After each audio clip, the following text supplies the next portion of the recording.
Welcome to Play by Players, an MLSPA podcast. This show is brought to you by the players and is all about the players, both past and present, who have plied their trade in MLS.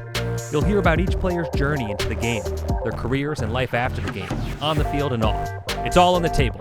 Now here's your host, former MLS player, Bobby Boswell.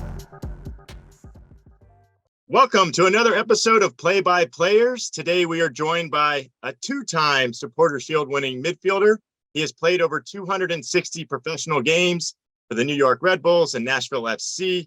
He is one of the Ironmen of MLS throughout his career.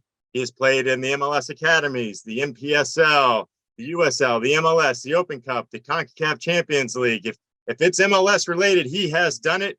Please welcome to the podcast, Sean Davis. Bobby, thank you so much for having me. That's quite the intro. I appreciate it. But you know, I love all things PA, so thank you for having me.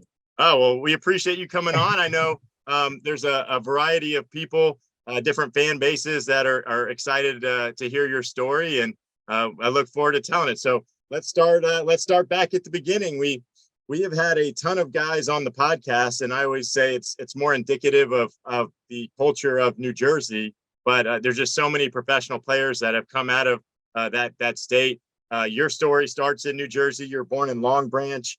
And then I might say this wrong, and I have to say it a lot, so we should get it right. Is it Holmdel? Yes, Holmdel. You nailed it. Holmdel. Okay. So, I would say that's Jersey Shore, Long Branch is, but okay. So Jersey Shore guy. I know you have a big family. I think you have a brother and a couple sisters, and family is a huge part of your story. As I'm sure we'll have some listeners that are checking you out for your mom, which we'll dive into. But talk to me a little bit about your family and growing up in New Jersey. Yeah, I love New Jersey. I loved growing up there, and even here in Nashville, guys will ask me about it and try to better understand, what's so great about that state. But I have nothing but good things to say about it. Like you said, I grew up down the shore, in a smaller town called Holmdel, but I remember playing every rec sport when I was a young kid: soccer, basketball, baseball. My mom, who, like you said, we'll talk about later, she was my first rec coach for a number of different sports, but especially soccer. And there's a photo, floating around of me wearing a Metro Stars rec soccer shirt, with my mom as the coach. And, I just have great memories of growing up there. I went there. I went through school there, elementary school, high school, a little bit of high school before going to IMG, back when there was residency, which some people might not be familiar with. And then, I headed up to Duke. But just growing up in New Jersey with my family was great. Like you mentioned, I have a younger brother and two older sisters who I'm very close with as well. And, just nothing but great memories from my childhood. Yeah, you jumped way ahead there, which is fine. We're going to get to all that. I really like your story in that, it's kind of funny. You talk about your mom, and she's this influencer, and we'll talk about her. But a lot of people are like, oh, I realized her last name was Davis, but they're like, I didn't even know they were related. And then the people were like, is Sean Asian? And I think your story, your grandparents' story, is a really unique one. In that it's my understanding that your grandfather was a U.S. Army. He represented the U.S. in World War II as an interpreter. And, the less popular side of American history, right. Your grandmother was in the internment camps, which I always tell people I love history. So it's like, if you want to go see what actually happened versus what they teach us, right, look at what happened after Pearl Harbor to the Japanese people. But I think it's a really cool story, and talk about how that you have some Asian ancestry and how that influenced you growing up. Yeah, without a doubt. And it's something, I grew up in a town where we do have, a lot of Asian representation. And so for me, it was always, I guess, normal. It felt normal. But I've come to appreciate my heritage more as I've gotten older, especially since I've gone pro and started to understand the culture a little bit more. But like you mentioned, my grandparents met in an internment camp in Minnesota. And, that's something that when I look back on, and like yourself, I love history, especially U.S. history. And while I'm no expert, I do find it fascinating. And so to think about how my grandparents had met, and my mom growing up in New Jersey, in Fort Lee, New Jersey, and hearing about her different experiences growing up as a Japanese American, I think that's really interesting to me, and it helps me better understand who I am just because of Japanese culture. And while every culture has their pros and their cons, obviously, what I have come to appreciate is the discipline and hardworking, nature of Japanese people and Japanese Americans. And when I think about my mom, she's certainly that. And while my grandparents passed away when I was younger, I didn't get to know them as well as I would have liked. The stories that my mom has passed on, reflect that work ethic and honest nature a lot. And so I've been fortunate enough to travel to Japan twice. I actually went with Aaron Long and Tim Schmoll, another buddy of mine who I played with at Red Bull. We went back in 2019, right before COVID. And then I recently went to Japan as soon as the border opened this past year, as soon as the season ended with my fiance. So, getting in touch with my Japanese roots has been a lot of fun for me. My mom actually just went to Japan with my brother, who's sort of the brains behind the operation. They went to Japan for 3 weeks as well. So it's something that we're very proud of, without a doubt, and continuing to learn about, continuing to try to better understand. But, when I first entered the league, AAPI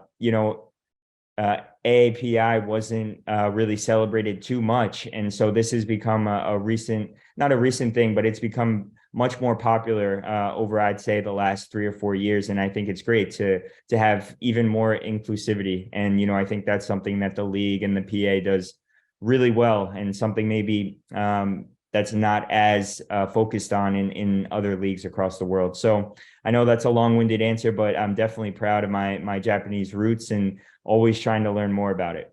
No, I think that's great. There's so much we could unpack there. Coronavirus. I know you were active, with your platform there on how people were treating Asian people, right. And it's I always say history doesn't repeat itself, but it rhymes, and, right. And you kind of got to see a little bit of that, unfortunately. But I think it's awesome that you have a platform and you use it that way. Let's go back. We'll go back to soccer.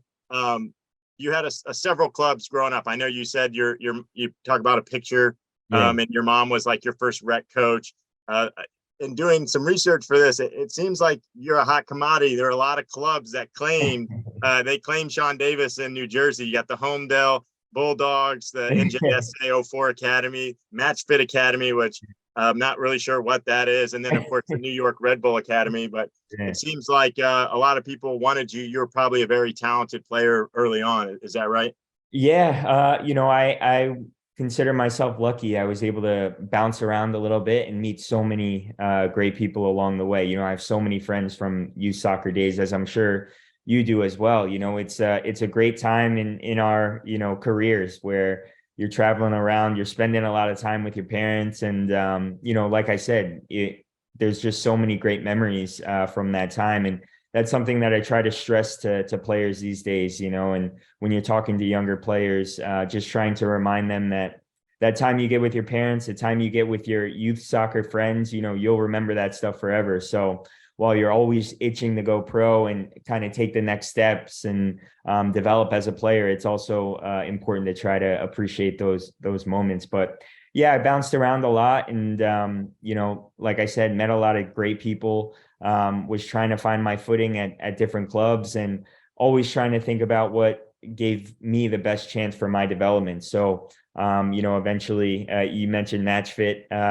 There's just so many great clubs in New Jersey that were helpful in helping me progress as a player, and coming back to Red Bull Academy and being able to grow there and establish some roots, and kind of riding that wave through youth soccer help set me up for success in the program game. So it's amazing to think about how much, and even better than me, how much academies have grown over the years and how important they are. And now you're seeing kids sign at such a young age, and then having the ability to play in MLS Next and, USL, and having that kind of foundation gives players a great chance to have longer careers. So, it's interesting to think also about college soccer and that being another route. And it almost feels like that's the last of a dying breed now as academies become bigger and bigger. But I'm definitely thankful for my path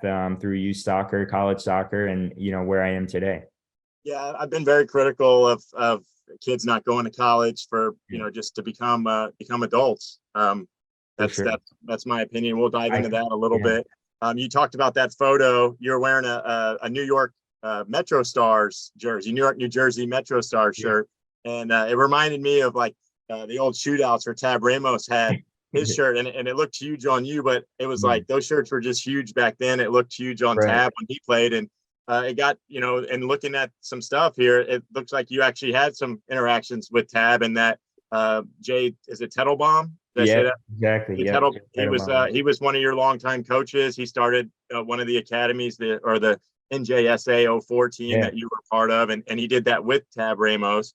And that kind of seems to be the theme of a lot of guys in the Jersey area, that you just have a real luxury of great coaches and people that want to develop the game. And I'm sure that your story is no different in that you had some excellent coaches growing up. Yeah, for sure. And Tab is obviously a legend where I come from, and he's a legend in general. And so I'm always rooting for him and hoping that he does well. I know now he's coaching at Hartford, and it's just great to see. One day he was a player and now he's a coach, and to see that progression has been really cool. But he definitely has a big influence on youth soccer in New Jersey. He created NJSA, which is a club that you mentioned, and one that I played for a few years. And, he's from my area, and even now his son is a coach. So, coaching is a huge part of development. And, as much as I've met so many great players along the way, it's also important to recognize the coaches and how they've helped me. And, every coach is different. Every coach has a different approach. And, I think that they all played a super important role in me developing, me finding the right training, me, being integrated into different teams. And so I'm always super grateful to catch up with coaches that I've had in the past, because they've all played such an important role. Yeah, and I knew you'd be humble on this podcast, and that's what I'm here to brag for you. Tettelbaum talked about at an early age your discipline, and that's been a consistent theme. And anything I read about you is that you're very disciplined, very process oriented. I joke around and say you apparently are part of this 5 a.m. club before the 5 a.m. club was even a thing. Discipline seems to be something that's really helped you thrive. And I bring that up because I think that professionals have to be disciplined. And, there's guys even at the professional level that aren't as disciplined, and people are shocked to hear that. But in your case, when I throw around the word like Iron Man and, how many games you've played, you set some records in terms of minutes played. And I saw one stat, you ran like 20 miles more than the next closest guy in a season, which is absurd to think about. Talk a little bit about that discipline and how it's really helped you become so successful. Yeah, for sure. When I think about, my career, when I think about my entire journey, it's definitely come down to discipline. And, even when I speak to young kids, I know they'll watch on TV some incredible players, and, players like Hani Mukhtar that are just unbelievable. And, and he works extremely hard in his own right, but he has talent that I just don't have. And so for me, it always just comes back to discipline and work ethic. And that's what's always, allowed me to progress. And so when I speak to young players, it's always important for me to tell them that there's no magic pill, there's no magic button. And instead, it just takes a lot of hard work, and it takes, it's not the sexiest answer, but it's served me well. And just outworking people, staying focused, staying humble and disciplined, that's gone a long way for me in establishing myself in this league. And my thesis on the league, and I'm sure you have a similar viewpoint, is that it just continues to improve year over year. And it's important for me to continue to grow along with the league if I want this to continue to be my job. So I'm never comfortable. I'm always trying to improve and work, and it served me well up until this point, but the work never stops, So, if there was one word to describe me as a player, I think, discipline would be one that I'd be really happy to hear. And your missus is a marathon runner too, right? She is. Yeah, she Yeah, is. She's actually out of the house right now for a race. So I was going to say, uh, are you, who's more disciplined between the two of you? It's probably a toss yeah. up. Yeah, I've been really impressed. My fiance, she's extremely disciplined as well. She'll wake up and do her training before she works. So it's been super impressive to see her progress. And luckily, this last off season in New York, I was able to watch her run the marathon, which was something I'm really proud of. Yeah, that's awesome. All right, we're at this age, as you talk about, we're going from the academies, and you kind of go through the academy to the pro level. But I know at high school it was like the Homedale Hornets was your high school. I think you were only there for a year because you alluded to earlier that you got pulled into the residency program. For those that don't know, it's the IMG Academy out of Bradenton. That's where a lot of the national teams used to take the residency. Guys would go live down there. And you spent, maybe, was it 2 years, a year and a half down there with that program? Exactly. Yeah.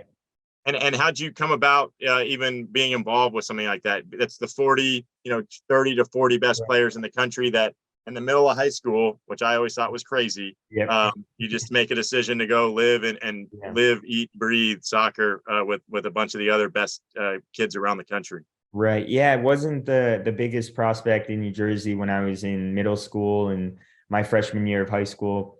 But I was able to continue to work hard and eventually started getting looks with ODP, which I don't know how many listeners are familiar with ODP these days, but make the state team with New Jersey and then go to regional camp. And, one thing led to another. And finally, I was able to progress and get recognition at the national team level. And from there, I'm a 93. So with residency, it always fell on the even years. So I was actually playing up a little bit.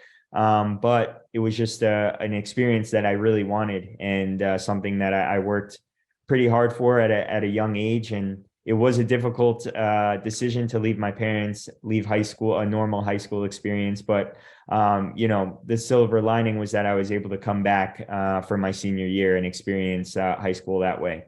And so it's always fun to reflect on the kid I was before I left for residency, and then the kid I was when I came back. And, it was just a transformation for sure. And that was a time in my life where I did need to get humbled a little bit. And that's when I started looking for colleges, and it wasn't always easy. It's not like I had a million offers, but I did get fortunate enough to have a good under 18 national team camp. And from there, I got a few more offers. I was actually ready to go to UNC. I was set on Chapel Hill, went for a visit, and then Duke came calling. And my mom, actually, she's big on education. She went to MIT in Boston. And then my dad, he's a veteran, but he never went to college. And so it was always really, really important for both my mom and my dad that I went to school. And you touched on it earlier, but it was a super important experience for me and something that I think is really important for just your overall development as a human being. So I know we'll get into that later, but that's kind of a summary of my high school experience. And, I'm really fortunate that it led to Duke. Well, and that process when, mainly I'm kind of wondering at what point, like you're doing, you were on the youth national teams before that happened, the residency program. When did you start believing like, okay, I'm going to go pro? Like, did you believe it before you went to Duke? Or was it when you were at Duke that you made that? No, I think I was pretty honest with myself that although there were a little bit of talks with Red Bull about signing a contract at a high school, obviously the money was not what it is today. So it made it pretty easy. Like I said, my parents were really big on education as well. And I think that I just knew that I wasn't ready for a pro experience. And that I almost wanted to hedge my bets. I always wanted to go pro, but at the same time, I wanted to get an education. I wanted to get a college experience. And, I was fortunate enough to get that and stay for 3.5 years. I remember doing summer classes and things of that nature to get my degree. But, I always wanted to go pro, but I wanted to make sure that if that didn't work out, that I had some options after that. So that's ultimately why I ended up going to Duke. And, I'm really happy I did that. Yeah, and you were still training when you were coming back, like your senior year. You didn't do high school, right? I know that Right. I think I remember Dan Metzger, I think went to this, Yeah. was one of your buddies, and he was at Maryland, and they used to train with DC. And Right. I know he was in your program. That had to be hard to kind of see your high school team do Yeah. well, but it wasn't like you were just sitting around. You were still training with the Red Right. Bull Academy, and it's my understanding you were getting some first team reps as well in that process. Without a doubt. I was it was an interesting experience because on one hand, I had Dan Metzger who also went pro eventually. But at the time he was playing high school soccer, doing incredible things at school and doing really well for the high school team. But I was focused on Red Bull and also focused on my academics because in order for me to get through Duke, just because of my kind of choppy high school experience, I needed to continue to bolster my resume a bit. So at the time, I was really focused on school. I was focused on training with Red Bull and also got reps with the first team. So it was an important experience, but at the same time, I wasn't able to have that typical kind of high school senior year. Did the training with Argentina happen before college or after? Yeah, that was before college. So Yep. basically, Argentina came to play the national team, and they just needed some cones to kick around, and so they chose our academy team, and we had a great time and have pictures that we look back on and till this day, And so that was another great opportunity, especially being a high school kid training with Messi and Mascherano and Di Maria. It was awesome. Yeah, I would say that's like the pinnacle of the nonchalant soccer fan, meaning they're like they know two people in the world, Yeah, Messi and Ronaldo, and that's like, hey, do you ever met Messi or play with Messi? And most people yeah, can say no. But in your exactly. case, it's like, yeah, like my kids would think that's the coolest. Like you're 10 Right, times cooler than me because exactly. you've met Messi. But Yeah. you kind of downplayed, like you didn't get a lot of offers and you didn't have some options, but you were one of the top recruits in the country coming out. And obviously you go to Duke. Duke is an incredible school for a lot of reasons. It's a lot of fun to hate Duke, which, there's a larger population of people that hate Duke, but you have to appreciate the academic side and the athletic side. And to do those together, it's pretty impressive. You were we won't go too far into it, but you were a 2-year captain there. You won ACC and were voted ACC Midfielder of the Year while you were there. You were honored with a ton of academic awards for your work in the classroom. I'm just such a big fan of college, just because, like I said, you find yourself as an adult. Talk a little bit about. I know in your case, you speak a lot about more of the friendships that you made and that bond that you have. But why do you feel college is important, just like I do, in terms of going Yeah. playing if you can?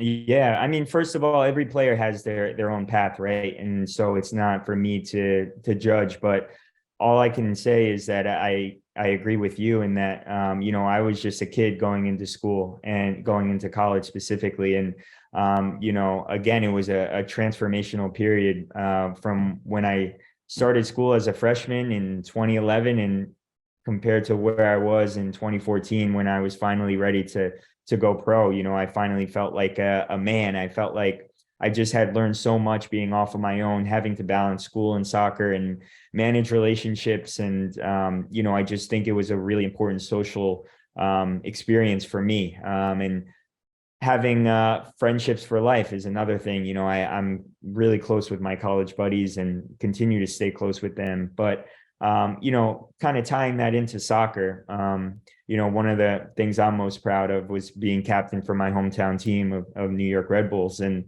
the story that my college coach likes to tell is that, when I think it was 2021, I told him, it was a really good year for me. And I told him that I don't think I would be able to be a captain, of a professional team without my experiences in college, without being a leader there. It helped prepare me to take on some bigger challenges at the pro level, and helped give me that foundation to weather the storm at times, deal with adversity, and ultimately just become a more well-rounded person. I think college played a huge role for me. And so while I know it's important for young players to go pro, and it's something that they're chasing, everybody has a different story and a different path, and you have to be honest with yourself. And for me, that was going to college, and that was probably the best decision I made for my career. Yeah, and it doesn't hurt that you got a scholar or a diploma from Duke. Is it sociology? But yeah, and business, but yeah, business. Oh, no, nice humble brag there. That's very Duke-ish of you. I like it. yeah. Let's talk about signing the homegrown contract. And did you? I'd have to imagine when you're winning, anyone that wins an ACC award, for their play on the field, they're probably going to get a shot at it. But you had to have known, going back and forth that I think you did a little bit of PDL and had some success there. You had to know, okay, I'm gonna get an opportunity here. Just kind of walk through what it was, like the process of becoming you were the 9th guy to sign a homegrown contract for the New York Red Bulls. Yeah, it was a really interesting time for me, just because, I was taking a bit of a longer path to go pro in MLS. And while it was still common at the time, it's definitely not as easy, staying until your senior year and then hoping that things work out. But there was always kind of a plan in place. I always tried to stay in touch with the club during the season, and also during the summer. And I tried to make sure that I would go home and play PDL and play NPSL, and make sure they didn't forget about me. But it's interesting because at the same time, Red Bull was in a much different place. They had Henry and Marquez and some really big name players, and they had a different approach to when I actually stepped foot with the team and started my first preseason. Actually, when I signed in December of 2014, that's when Mike Petke was let go, and then Jesse Marsch took over. And I just remember thinking I had a great relationship with Mike Petke, and when I would go home in the summers and train with the first team, he was the coach and he was very supportive. And I always felt like he had my back, and that it would be great to sign there and play under him. Unfortunately, it never worked out that way. But at the same time, I remember being down at Duke, getting a call from Jesse in January. I had already graduated, but I was training down there. And, at the same time, they were signing a lot of other players in my position, and I wasn't really sure where I stood. But looking back on that, I felt like Jesse was, the most important coach that I had in my career, just because of the timing and also because of what he stood for. And so he was really helpful in my development. But I'm really grateful that Red Bull transitioned their approach. They had a much more youthful approach when I signed. They had just started the USL team, Red Bull 2. And so it was just a great path for me, and ended up working out perfectly. But I was unsure at the time, but at the same time, having a degree made me really go for it and be less concerned about what was going to happen in the future, and really just focus on the present. Yeah, and you referenced the NPSL there and the U23 group. You were a part of the team that won that championship. That was your first hardware kind of at the pro-ish level. Yeah. And I think you had the assist, right, in the game. You had a game-winning assist in that final. So that's pretty cool. You talk about this team and signing players. You came into a stacked team. Some of my real battles, going from Houston, we always struggled with New York. We seemed to always meet up with them, and they had Olave in the back, and just a beast of a group. And then I got to DC, and then you've got just probably the league's best midfield and Dax and Sasha, and it hurts me to say Felipe, but you really come in behind some really great players, and they're pretty established, and they're successful, what's your mindset? I know it's great because you get to learn from those guys, but it's also hard in that it's really hard to, to supplant those guys, if I use Yeah. that word correctly. So talk to me just a Yeah. little bit about, what was your thinking? I know Jesse's, apparently great at keeping guys engaged, and how Mhm. did you accept coming in and saying, you know what, I might not be a starter, but I look at who's ahead of me right now.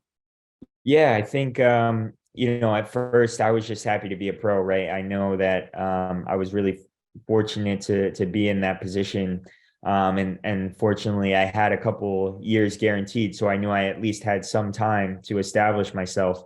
I also felt good about them having a USL team. And I knew that Jesse, Chris Armas, Dennis Hamlet, they were watching every single game. And so I just felt like they were very supportive, the coaching staff. And, that gave me a lot of hope. And it wasn't that they were just watching the game in the background. They could reference specific plays. They could reference, how the game went, what was good, what was bad. And then we'd sit down and talk about it and watch video on it. And so that gave me a lot of confidence that mattered.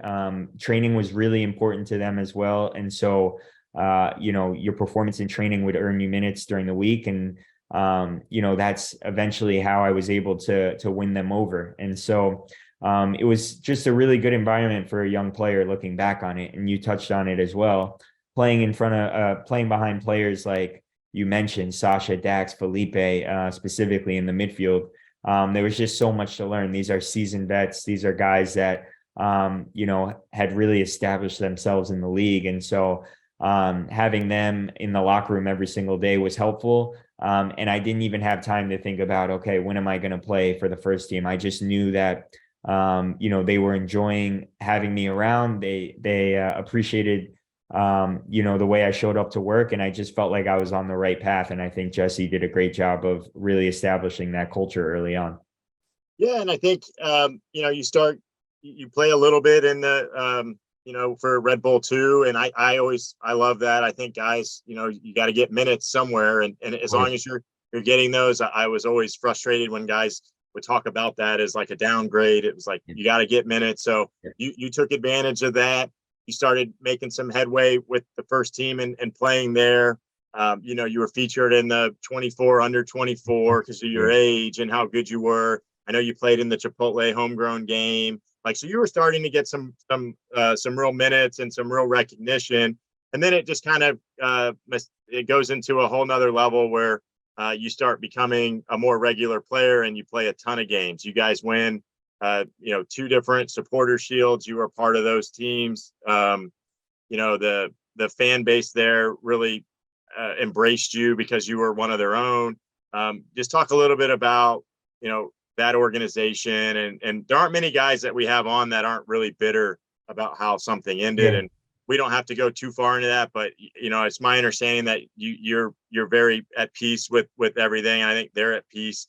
But you had so much success there. Part of that was because of the group and the coaches, but it was also a big part of players like you. And what does it mean to you when you look back on those Red Bull days?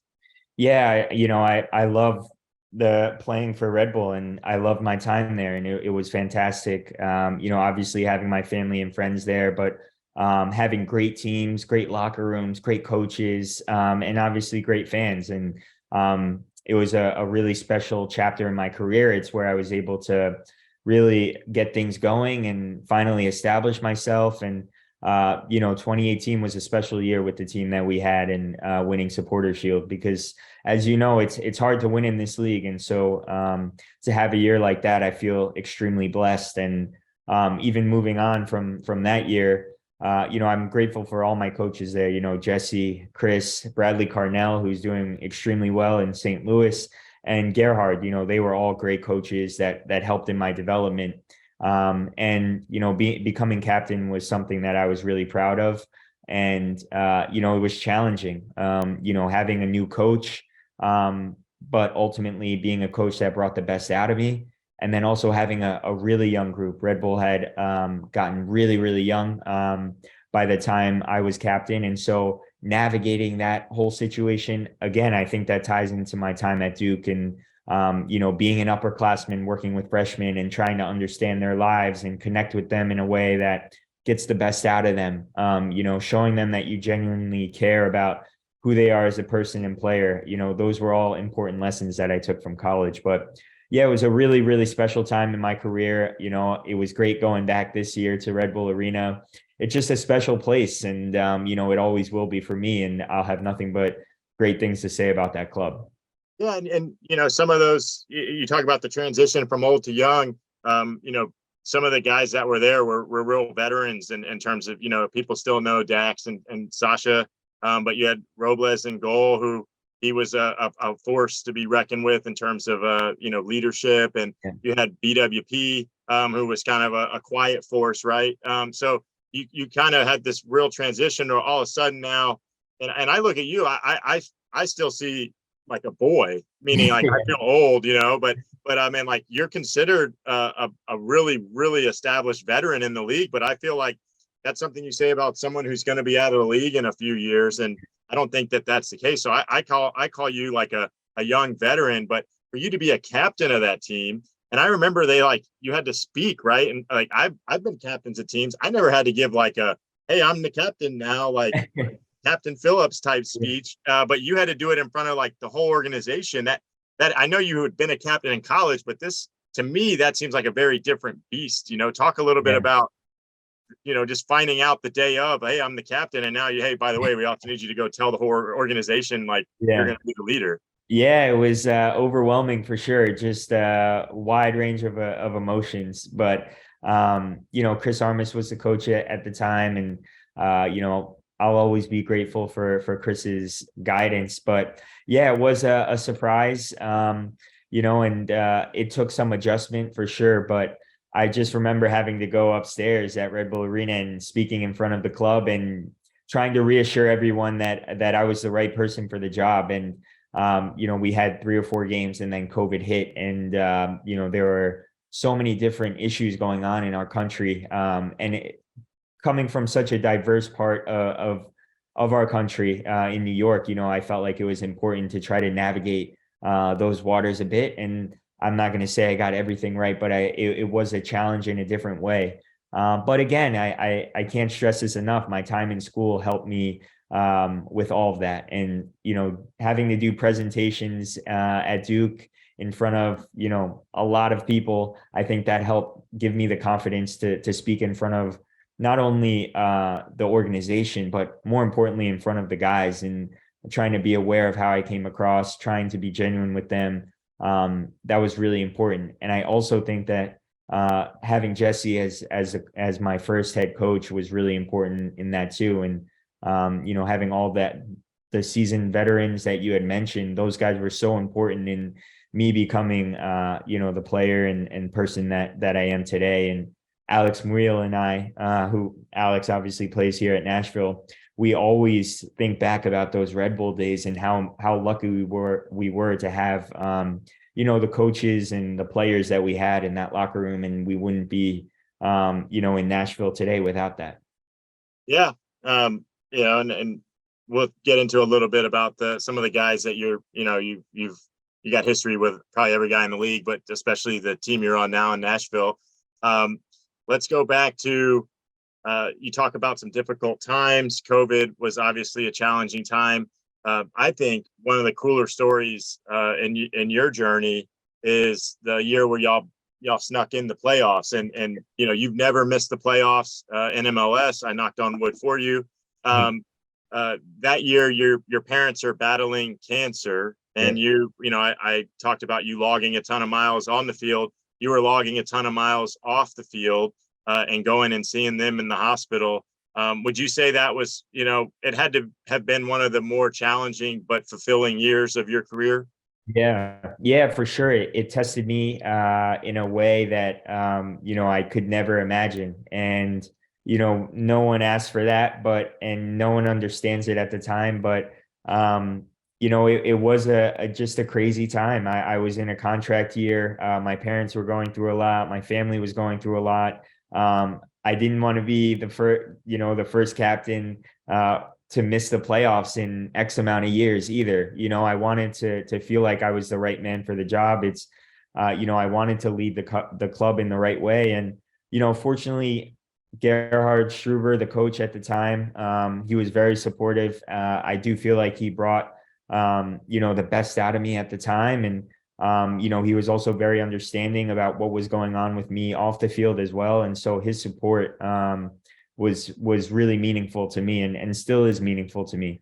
But we did sneak into the playoffs, which is, you know, even when I think back on it, one of my proudest achievements at Red Bull. The Shield was great, but this was special in a different way. We were counted out. We were having heart-to-heart conversations every single, you know, away trip, every single result that didn't go our way. We were trying to turn things around, and we had such a young group, an inexperienced group, that, you know, it just felt like maybe this wasn't going to be the year. But again, I think Gerhard, the coaching staff, did a great job, and we were able to go on a super memorable run, which actually on the last day of the regular season, we played Nashville, got a very important point, and snuck into the playoffs. So it's funny how everything's connected. But yeah, that year, 2021, was challenging for me. But, you know, I think that it really showed me that, you know, I could really do anything. And without that year, I wouldn't be in Nashville, which is a place I'm very happy in right now and extremely grateful for too. Yeah, I was trying to think of, you know, teeing you up for like, what was your best memory at Red Bull Arena? And obviously celebrating. I think you had 3 different trophies that you celebrated there. I think you scored twice against Chelsea, which you know, that gains a lot of notoriety and attention when you do that. But obviously, you know, when you're the captain and you lead the team to the postseason, that's a great thing too. Let's talk a little bit about free agency. We talked about you left on relatively good terms. At least that's what we presented to the media, and I'm happy with that. You know, talk to me a little bit about, you knowing your time comes to an end in New York and New Jersey, and you know, how basically Nashville put the full court press on you to get you down there. Yeah, first off, I got to shout out the PA for getting free agency. I know when I entered the league in 2015, and all those veterans made me be a young player rep right from the get-go. You know, free agency was just starting up, and it's certainly grown over the years. And I was really fortunate to have it in 2021. And it's rare to get to free agency, especially if you're the captain of the club. And so it was a complex situation. And, you know, the way I went into it, I understood that it was going to be a business, you know, and it doesn't always work out how you originally thought it would. And so we did our best to try to get a deal done. But as time went on, you know, it was just a little bit complicated because I was an older player, in terms of the Red Bull philosophy. And you know, I knew it was going to be complicated, but I was mostly just focused on, you know, playing the best I could. You know, seeing when the contract talks weren't going well, I just saw every game as an opportunity, as a tryout almost, you know. And I had a coach that was extremely supportive of me. So, you know, on one hand, I could look at things through a negative lens, but I just saw it as a great opportunity. And you know, come the end of the year, finally, when the season ended, I was able to have discussions along with my agent and other teams. And yeah, Nashville just blew it out of the water. I think Mike Jacobs did an incredible job recruiting me. And actually, it's funny, he has Duke ties from, you know, the early 2000s, where he was an assistant coach. And so I just felt like, you know, he knew who I was. He had a very good understanding of what I was looking for. And you know, my trip to Nashville was just incredible, and he did a great job. And you know, I'm really happy with how everything's worked out. It's a great club. They treat the players really, really well. You know, we're getting a new facility. We have a brand new stadium. It's an awesome sports city. And so without free agency, I wouldn't have been able to maybe experience this. And so I'm really grateful for my entire journey, and especially for ending up here at this point in my career. Yeah, and when I reference the full court press, I mean that they flew John and his girlfriend at the time down on a private jet, and took him around town and kind of wined and dined him. I know you had some serious interest from Orlando, who I don't want to talk bad about Orlando or Vancouver, but those were other teams that were very interested among, they were the leaders in terms of where you could go. And I felt like the easy path would have been to go to one of those teams because you probably would have locked in a starting role instantly versus a team like Nashville where there's competition at pretty much every position. They're in my opinion, Nashville's in a win now mentality with the players they have. And that's really the hardest path of the teams available for you to go in and get playing time, yet you still chose that. And I'm just kind of curious as to why, I love that you didn't shy away from it. And I think it's, you've proven your worth and shown that you belong there and you're going to start and be a starter and a contributor. But it's also a risky situation that you say, you know what, I'm going to go to a team that has all the players in my position have played for their national team and they've got all this experience, but yet you felt comfortable making that decision. How did you decide to go to Nashville with that in mind? Yeah, and free agency in MLS is so new that there wasn't, there's not a ton of people that you could talk to about, making a decision where you have several teams interested. And, I was certainly lucky to have the year that I had and to have some interest, but ultimately I just went with my gut, and my gut told me to go where it felt like I was most wanted.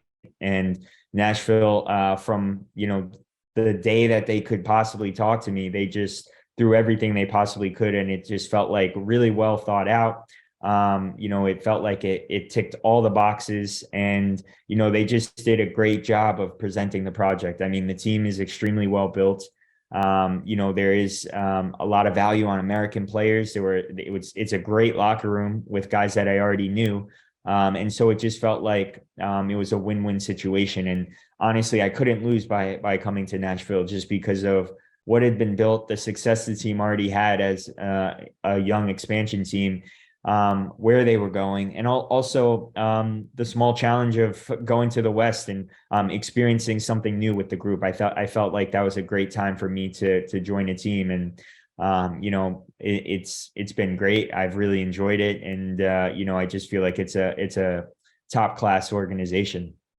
Yeah, and you've surrounded yourself, with a bunch of guys that have won at other places and had some success. I think you guys are one of the favorites to challenge for MLS Cup. What are the expectations? I would imagine for you guys, it's to win at least 2 trophies this year. Y'all, y'all are you have the opportunity, maybe go for more. But what are your expectations as a team? It is a new city, a new team, but y'all are already kind of one of the beasts of that division. Yeah, like I said, it's an incredible sports city. I remember coming on a visit and watching the Predators play the hockey team, and the environment was amazing. Obviously, we have Geodis Park now. It's great. It's incredible to see how many people come to every single game, including midweek games. It's super impressive to see what's been built in such a short amount of time.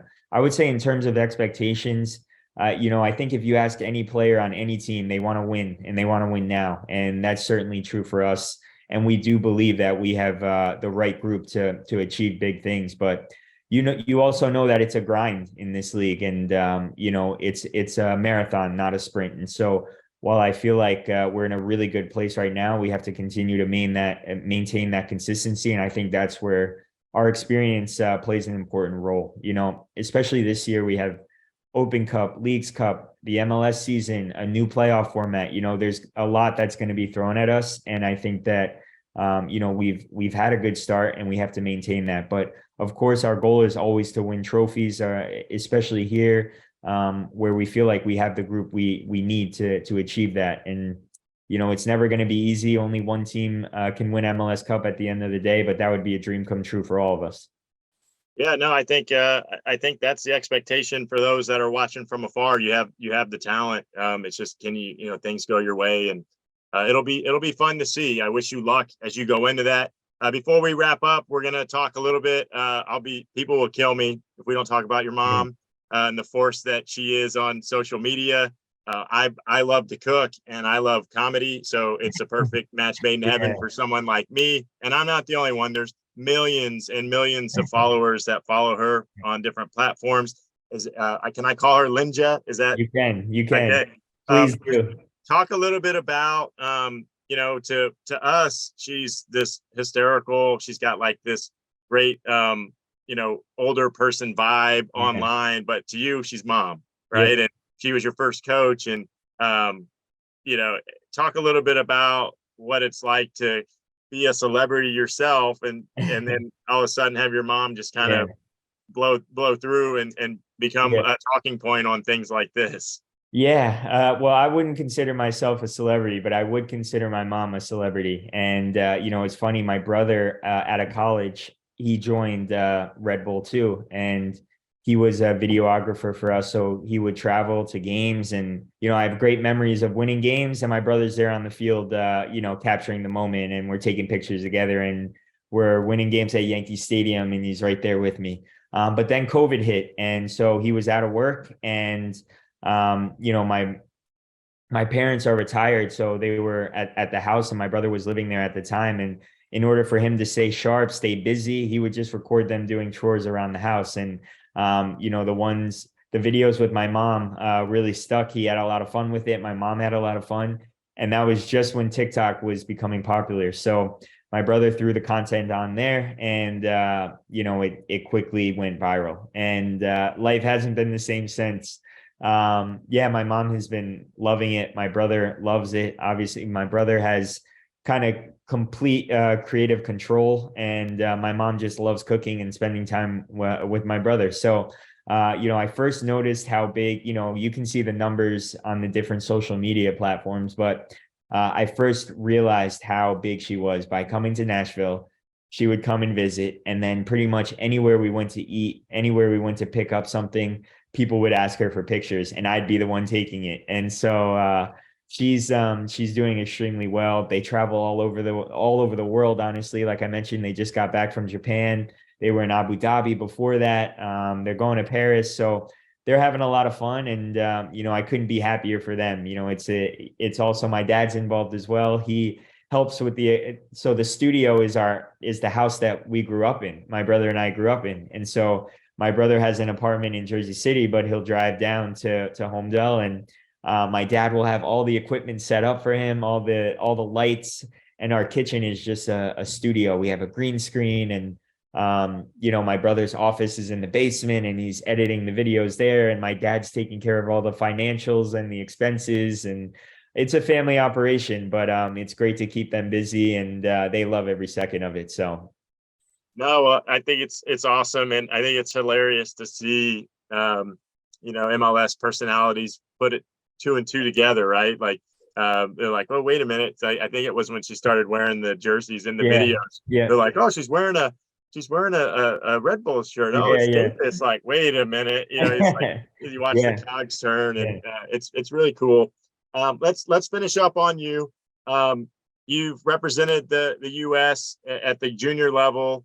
I would imagine, we didn't talk about some of the other guys you played with, and like Tyler Adams, and why y'all were, so successful as a group. But I'd have to imagine that's on your radar, and that's got to be a personal goal for you, is to, not only, like you talked about, making the team, and then becoming a starter, and then becoming a captain and leading them to the playoffs, and now winning more trophies. I'd imagine that's on your list as well, for what's next for you.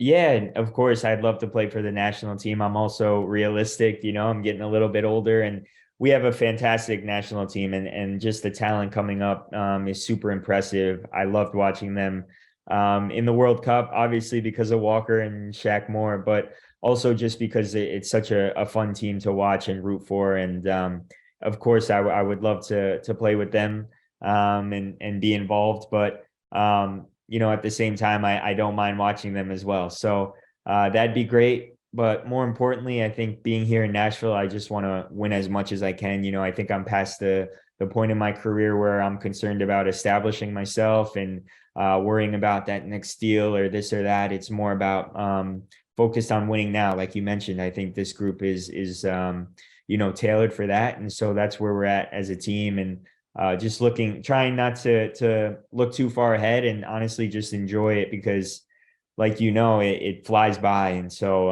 eventually I'm going to have to hang up the boots. So trying to make the most of each and every day and eventually win championships is the goal now.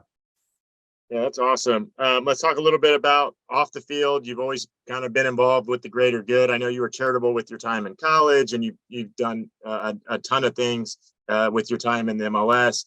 Obviously, we talked about cancer's affected your family. I know you've done a bunch of stuff with kids with cancer, some really cool initiatives. What's something that's on your mind now that you'd like, initiative wise, charity wise, that you'd like to bring a little bit of attention to? Yeah, I would just say, being that it's May, it's AAPI month, and Asian American Pacific Islander month, and I just think it's great to bring more and more awareness to inclusivity and to people of all different races. My mom always says that what she loves most about soccer is that there's so many different cultures that can come together just kicking a ball around, and so I think that's a great way to look at it. I think that's what makes our sport special. I think that's what makes our league special. And it's just exciting to continue to see this sport grow in our country. And so I think the more inclusive we can be, the better for everyone. And it's just great to see how much the league has grown since I've been here. Yeah, and Sean is on social media. He posts his opinions and he takes stances on things, which I think that's very commendable. So I'd encourage you, if you've listened to this and you enjoyed what you heard, give him a follow on the different platforms. I want to thank you for your time today and just telling us about your journey. I think it's an awesome story. I want to wish you luck this year with Nashville and the years to come. I know the fans enjoy hearing about someone who has a lot of good years ahead of him, but has also accomplished so much at this point. So thank you for your time. And that is Sean Davis, everybody. Thank you for listening to Play by Players.